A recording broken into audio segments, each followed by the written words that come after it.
Hi friends, welcome to handstalk. Masaldosai எல்லாருக்குமே ரொம்ப ஃபேவரட்டான ஒரு டிஷ். இந்த வீடியோல கருணக்கிழங்கு வச்சு மசால்தோசை எப்படி பண்றதுன்னு பார்க்க போறோம்.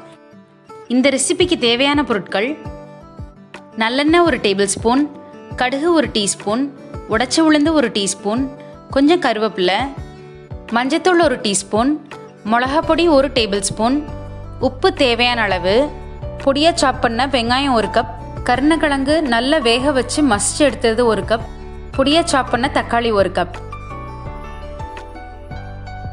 இப்போ அடுப்பில் ஒரு கடாய் வச்சு கடாய் நல்லா சூடானோடனே அதில் எண்ணெய் ஊற்றிக்கணும்.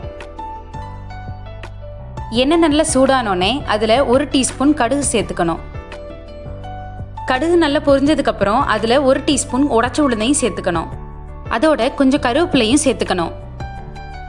எல்லாம் நல்லா பொரிஞ்சதுக்கப்புறம் இதோட நல்ல பொடியாக சாப் பண்ணிக்கிட்ட 1 கப் வெங்காயத்தையும் சேர்த்துக்கணும்.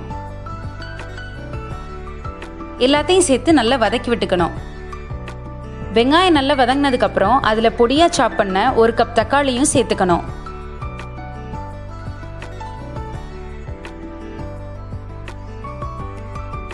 இதில் தேவையான அளவு உப்பையும் சேர்த்துக்கிட்டு நல்லா வதக்கிக்கணும்.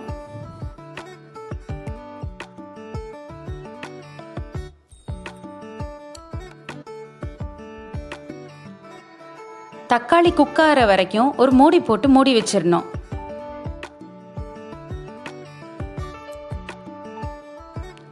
பாருங்க, தக்காளி நல்லா குக் ஆயிடுச்சு. இதை திரும்ப நல்லா கிளறி விட்டுக்கணும். இதோட 1 டேபிள்ஸ்பூன் மிளகாய் பொடியும் 1 டீஸ்பூன் மஞ்சள் பொடியும் சேர்த்துக்கணும். காரம் ரொம்ப சாப்பிடாதவங்க மிளகாய் பொடியை கம்மியாக சேர்த்துக்கலாம். இது எல்லாத்தையும் சேர்த்து நல்லா வதக்கி விட்டுட்டு இதோட நல்லா மசிச்சு வச்சிருக்கிற கருணக்கிழங்கையும் சேர்த்துக்கணும்.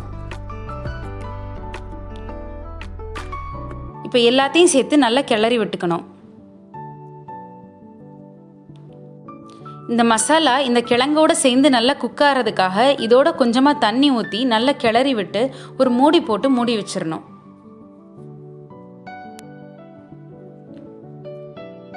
பாருங்க, இந்த மசாலா நல்லா குக் ஆயிடுச்சு. இப்போ கருணக்கிழங்கு மசாலா ரெடி.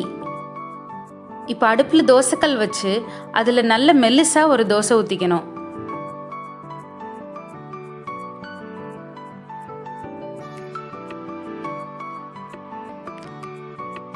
கொஞ்சம் எண்ணெயும் ஊற்றி ஸ்ப்ரெட் பண்ணிக்கணும். தோசை கொஞ்சம் குக் ஆனோடனே அதில் நம்ம ரெடி பண்ணி வச்சிருக்கிற மசாலாவை ஈவனாக ஸ்ப்ரெட் பண்ணிக்கணும்.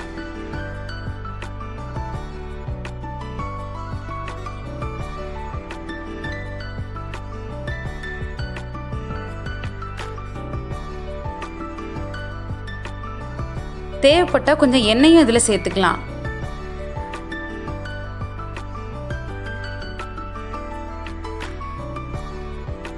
தோசை இந்த மசாலாவோட சேர்ந்து நல்லா குக் ஆகி ரொம்ப ஃப்ளேவர்ஃபுல்லான கருணக்கிழங்கு மசால் தோசை ரெடி. இந்த தோசையை சைட் டிஷ் இல்லாமல் வெறும்னு சாப்பிட்டாலே ரொம்ப சூப்பராக இருக்கும். இந்த வீடியோ உங்களுக்கு பிடிச்சிருக்குன்னு நினைக்கிறேன். பிடிச்சிருந்தா லைக் பண்ணுங்கள், உங்கள் ஃப்ரெண்ட்ஸோட ஷேர் பண்ணுங்கள். இந்த ரெசிபியை வீட்டில் ட்ரை பண்ணி பார்த்துட்டு எப்படி இருந்துச்சுன்னு எனக்கு கமெண்ட் பண்ணுங்கள்.